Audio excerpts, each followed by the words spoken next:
गरीब 5 अनाथ बहनों पर बाढ़ का कहर। दीदी, मुझे बहुत जोरों से भूख लगी है, कुछ खाने को दे दो। अभी तो मैं खाने के लिए कुछ बनाया ही नहीं है। फिर हम लोग क्या खाएंगे दीदी? भूख से मेरे पेट में दर्द हो रहा है। वैसे भी रोजाना हमें सही से खाना भी नहीं मिलता। ऐसी परेशानियां हमें कब तक और देखनी होंगी दीदी? एक दिन सब कुछ ठीक हो जाएगा, तुम चिंता मत करो। जैसे ही बारिश रुकती है मैं बाहर जाऊंगी और कुछ खाने के लिए लेकर आऊंगी। 5 अनाथ बहनें एक छोटी सी झोपड़ी में अपना गुजारा कर रही थी। झोपड़ी में पानी टपकता तो नहीं था, लेकिन बारिश होने की वजह से घर के अंदर पानी भर जाया करता था। दीदी दीदी, देखो पानी बहने लगा है, हमारे बिस्तर गीले हो जाएंगे। राधिका सुनो, मेरे साथ जल्दी जल्दी बिस्तर उठवा दो, नहीं तो हमारे पास रात को सोने के लिए बिस्तर भी नहीं बचेंगे। ठीक है दीदी, मैं आपकी मदद करती हूँ। वैष्णवी अपनी चारों बहनों में से सबसे बड़ी थी और वो सभी की बहुत अच्छे से देख रेख भी करती थी। राधिका उससे छोटी थी, इसलिए वो हमेशा राधिका की ही मदद लिया करती थी। बाकी की तीनों बहनें छोटी थीं, इसलिए वो पढ़ाई कर रही थी। आज अगर हमारे माता पिता जिंदा होते तो हमें ये सारे दिन देखने नहीं पड़ते। माँ पिताजी हमें छोड़कर चले गए, लेकिन हम बहनें एक दूसरे का साथ जिंदगी भर कभी नहीं छोड़ेंगे। हाँ राधिका, तुमने बिल्कुल सही कहा। 5 बहनें एक दूसरे से बहुत प्यार करती थीं। अब दोनों बहनें मिलकर पहले तो घर के अंदर से पानी को बाहर निकालती हैं और फिर घर सुखाकर बिस्तर लगाती हैं। जब बारिश थम जाती है तो राधिका घर से बाहर खाना लेने चली जाती है। अपनी बहनों को ये बोल तो दिया है कि मैं खाना लेने जा रही हूँ, लेकिन मेरे पास तो खाना लेने के लिए पैसे ही नहीं है, तो फिर खाना आएगा कैसे? राधिका चलते चलते एक रेस्टोरेंट के पास पहुंच जाती है, जहां पर वो रेस्टोरेंट की कांच की खिड़की के अंदर से झांक कर अमीर लोगों को खाना खाते हुए देखती है। अरे बस भाई यार, मेरा तो पेट भर गया, अब मैं नहीं खा सकता। अरे तूने बिल्कुल सही कहा, मेरा भी पेट भर चुका है और अब मैं नहीं खा पाऊंगा। चलो अब घर चलते हैं। नितिन और विपिन ने अपने लिए बहुत सारा खाना ऑर्डर किया था। अलग अलग प्रकार की डिशेस थीं जो वहां खाने की टेबल पर पड़ी हुई थी। वो इतना सारा खाना छोड़कर वहां से जा रहे थे। जैसे वो रेस्टोरेंट के बाहर आते हैं, उन्हें देखकर राधिका उनके पैरों में गिर जाती है और उनसे कहती है, रुको साहब, रुको, मुझे थोड़ी सी मदद चाहिए आपकी। आपने जो रेस्टोरेंट में खाना खाया है वो रेस्टोरेंट का वेटर कूड़े में फेंक देगा और वो खाना खराब हो जाएगा। मेरी 4 बहनें हैं जो घर पर भूखी हैं, आप वो खाना मुझे लाकर दे दो। अगर मैं अंदर गई तो वेटर मुझे मार मार कर बाहर भगा देगा। राधिका के इस तरह बोलने पर नितिन और विपिन दोनों को उसके ऊपर तरस आ जाता है। वो रेस्टोरेंट के अंदर जाते हैं और जो भी बचा हुआ खाना था उसे वेटर से कहकर पैक करवा देते हैं। ये लो खाना। लेकिन बारिश शुरू हो गई है, तुम इतनी बारिश में कैसे जाओगी? साहब मैं चली जाऊंगी, मेरी मदद के लिए आपका बहुत शुक्रिया। चलो गाड़ी में बैठो, हम तुम्हें छोड़ देते हैं। ये सुनकर राधिका खुश होती है, जिसके बाद वो उनकी गाड़ी में बैठ जाती है। नितिन और विपिन दोनों उसे उसकी टूटी फूटी झोपड़ी के बाहर छोड़ देते हैं। तुम यहाँ रहती हो? चलो, दोबारा कभी मिलना हुआ तो तुम्हारी मदद जरूर करूंगा। अभी मुझे किसी जरूरी काम से जाना है। विपिन और नितिन दोनों भाई इतना कहकर वहां से चले जाते हैं। उसके बाद राधिका खाना लेकर घर के अंदर आती है। अब 5 अनाथ बहनें उस खाने को बहुत शौक से खाती हैं। दीदी, आप ये खाना कहाँ से लेकर आई हो? ये तो बहुत स्वादिष्ट है। खाने का स्वाद तो बिल्कुल 5 स्टार होटल की तरह लग रहा है। हाँ दीदी, सच में बहुत स्वादिष्ट है। कहाँ से लाई हो? आपने बताया नहीं।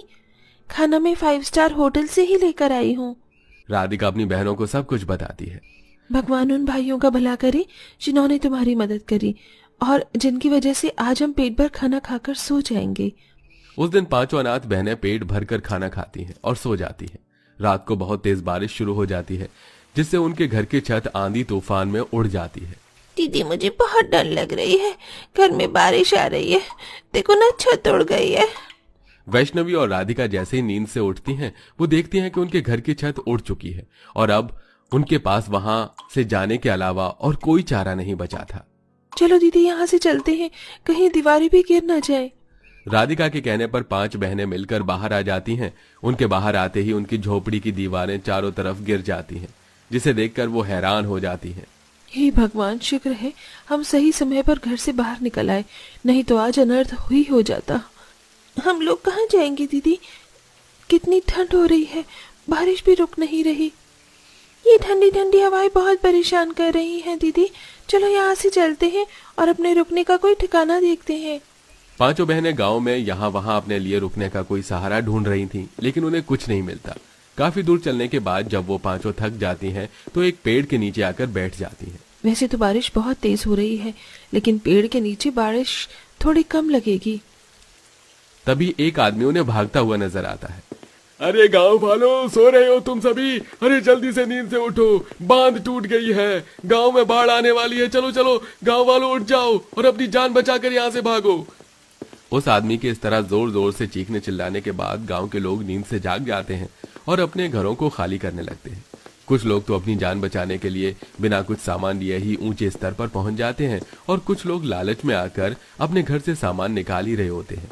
इधर पांचों अनाथ बहनें गांव वालों के भगदड़ को देखकर परेशान हो जाती हैं और वो भी वहां से जाने की कोशिश करती हैं, लेकिन तब तक गांव में बहुत सारा पानी आ जाता है। पानी आने की वजह से वो पांचों पानी में बहने लगती हैं। सभी मेरा हाथ पकड़ लो और कोई किसी का हाथ मत छोड़ना, चाहे कुछ भी हो जाए। जब तक हम एक दूसरे का हाथ पकड़कर साथ रहेंगे, हम इस बाढ़ के पानी से कहीं भी जाएंगे तो एक साथ ही रहेंगे। प्रिया, रिया, तुम मेरा हाथ थोड़ा टाइट करके पकड़ लो। निधि, चाहे कुछ भी हो जाए मेरा हाथ मत छोड़ना। लाओ दीदी, अपना हाथ दो, मैं आपका हाथ पकड़ लेती हूँ। पांचों बहनें एक दूसरे का हाथ कस के पकड़ लेती हैं, जिसके बाद वो पांचों पानी से बचने के लिए एक लकड़ी के टुकड़े का सहारा लेती हैं और उसके सहारे वहां से ऊंची जगह पर पहुंचने की कोशिश करती हैं। लेकिन बाढ़ का बहाव इतना तेज आता है कि एकदम से पांचों बहनें एक दूसरे से बढ़ जाती हैं।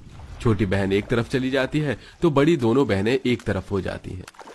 बचाओ, बचाओ, कोई हमें बचाओ, हम पानी में डूब रहे हैं, कोई हमारी मदद करो। हमारी दीदियां हमसे बिछड़ गई हैं और हम लोग पता नहीं कहाँ बहते जा रहे हैं। तीनों छोटी बहनें तो पानी के तेज बहाव से बेहोश हो जाती हैं और पानी में बहते हुए एक किनारे पहुंच जाती हैं, जहां उन्हें विपिन और नितिन मिलते हैं। ये भगवान, लगता है बाकियों की तरह ये तीन अनाथ लड़कियां भी अपनी फैमिली से बिछड़ गई हैं। अरे जरा देखो गरीब लड़कियों की हालत को, बेचारी पानी से बेहोश हो गई है, चलो इनकी मदद करते हैं। दोनों भाई मिलकर उन तीनों की बहुत मदद करते हैं, जिससे तीनों बहनों को होश आ जाता है तो वो अपनी बड़ी बहनों को ढूंढने लगती हैं। देखो शांत हो जाओ, परेशान मत हो, तुम्हारी बहनें जरूर मिलेंगी। मेरी बहनों का कोई अता पता नहीं है और तुम कह रहे हो वो मिल जाएंगी। हौसले पर तो दुनिया कायम है। देखो ये सारे लोग, ये सभी अपने परिवार से बिछुड़ गए हैं और यहाँ हमारे लगाई कैंप में अपने परिवार के मिलने का इंतजार कर रहे हैं। तुम भी इंतजार करो, तुम्हारे परिवार वाले तुम्हें ढूंढते हुए जरूर आएंगे। बाढ़ के कहर से पांचों अनाथ बहनें बिछड़ जाती हैं और अलग अलग हो जाती हैं, जिसके बाद वो तीनों इंतजार करते करते आधी रात तक वहीं पर रुकी रहती हैं। उनकी ऐसी हालत देखकर अब नितिन और विपिन से रहा नहीं जा रहा था। अरे, लगता है तुम्हारे परिवार से कोई नहीं आया। देखो हमारे साथ हमारे घर चलो, हम तुम्हारी देखरेख करेंगे और कंप्लेंट भी लिखवा देंगे। जैसे ही तुम्हारी बहनें मिल जाएंगी हम तुम्हें उन्हें दे देंगे। अब तीनों गरीब बहनों के पास और कोई चारा नहीं था। वो नितिन और विपिन के साथ रहने के लिए चली जाती हैं। यहाँ नितिन और विपिन दोनों उन तीनों का बहुत अच्छे से ख्याल रखते हैं। इधर बाढ़ के बाद उनकी दोनों बड़ी बहनें उन्हें गांव में बहुत ढूंढती हैं, लेकिन उन्हें उनकी छोटी बहनें कहीं नजर नहीं आती, जिसके चलते वो रो रो के पागल हो जाती हैं। उन्हें लगता है कि बाढ़ के चलते उनकी बहनें भी उनके माता पिता की तरह भगवान को प्यारी हो गईं। अब जो है हम एक दूसरे के लिए हैं दीदी, हम एक दूसरे का साथ नहीं छोड़ेंगे, चाहे कुछ भी हो जाए। चलो राधिका, शहर चलते हैं। अब हम वहीं पर काम करेंगे, वहीं पर रहना सहना करेंगे। दोनों बड़ी बहन शहर आ जाती हैं, जहां वो एक कोठी में काम करना शुरू कर देती हैं। वहां उन्हें रहने के लिए भी जगह मिल जाती है और इधर छोटी बहनें पढ़ाई लिखाई शुरू कर देती हैं। देखते ही देखते पांचों बहनें बड़ी हो जाती हैं। तो बड़ी बहनें आज भी उसी कोठी में काम कर रही थी और छोटी बहनें बड़ी होकर अपनी पढ़ाई पूरी कर रही थी। उन दिनों मानसून का महीना चल रहा था। जब वो बारिश में बाजार से सब्जियां लेने जा रही थी तो आते वक्त अचानक सड़क पर गाड़ी से उनका एक्सीडेंट होने वाला होता है। अरे दिखाई नहीं देता क्या तुम्हें? अंधी हो गई हो क्या तुम? अभी एक्सीडेंट हो जाता तो? जब वो राधिका को देखती हैं तो हैरान हो जाती हैं। साहब माफ कर दो। अरे मैंने तो तुम्हें उस गांव में देखा था, तुम यहाँ शहर में क्या कर रही हो और तुम्हारी बाकी की बहनें कहाँ हैं? राधिका उन दोनों को अपनी बहनों के बिछुड़ने के बारे में बताती हैं, जिसके बाद वो उन्हें अपने साथ घर ले आते हैं, जहां वे दोनों अपनी बिछड़ी हुई बहनों को देखकर हैरान हो जाती हैं। अब उनकी छोटी बहनें बड़ी हो चुकी थीं। वो बाढ़ के कहर में हम पांचों अनाथ बहनों को अलग कर दिया, लेकिन आज हम वापस से मिल गए और तुम्हें इतनी तरक्की हासिल करते हुए देख हमें दोनों को बहुत खुशी हुई। ये सब तो इन भैया का किया धरा है। अगर ये ना होते तो आज हम तीनों इस दुनिया में ना होती, लेकिन अब हम सब कुछ ठीक कर देंगे। अब आप दोनों को कहीं काम करने की जरूरत नहीं पड़ेगी। तीनों छोटी बहनें बड़ी कंपनी में नौकरी करके एक घर खरीदती हैं, जिसमें अब 5 अनाथ बहनें एक साथ खुशी खुशी मानसून के महीने में रहने लगती हैं।